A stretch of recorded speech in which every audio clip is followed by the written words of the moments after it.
Video viral warga di Pantai Watu Ulo, Desa Sumberrejo, Kecamatan Ambulu, Jember, viral di berbagai grup WhatsApp. Video itu menampakkan sekelompok orang sedang menggelar ritual di Pantai Watu Ulo. Dalam video berdurasi 30 detik itu, tampak warga berbaris di Pantai Watu Ulo. Mereka menengadahkan tangan menghadap pantai selatan. Video tersebut diambil dari posisi tepi pantai. Kapolsek Ambulu, AKP Makruf membenarkan adanya kegiatan ritual di pantai selatan itu.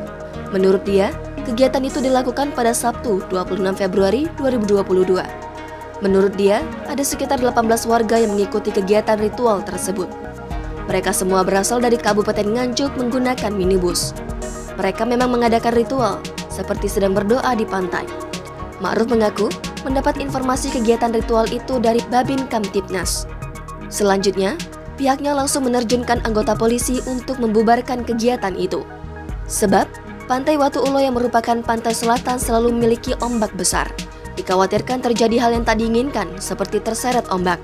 Ketika tiba di lokasi, pihaknya langsung meminta warga yang melakukan ritual itu untuk naik ke atas. Warga yang mengikuti ritual itu pun langsung naik mengikuti permintaan polisi. Selanjutnya, meminta mereka untuk pulang ke rumahnya. Ma'ruf menyayangkan kegiatan ritual itu, sebab sudah ada papan larangan mandi di pantai. Namun, peringatan itu tidak diindahkan oleh warga sehingga tetap menggelar ritual di pantai. Padahal, sebelumnya pernah terjadi ritual maut di Pantai Payangan yang menyebabkan 11 orang meninggal dunia. Kejadian itu terjadi pada Minggu, 13 Februari 2022. Jangan lupa subscribe, share, komen, dan like ya!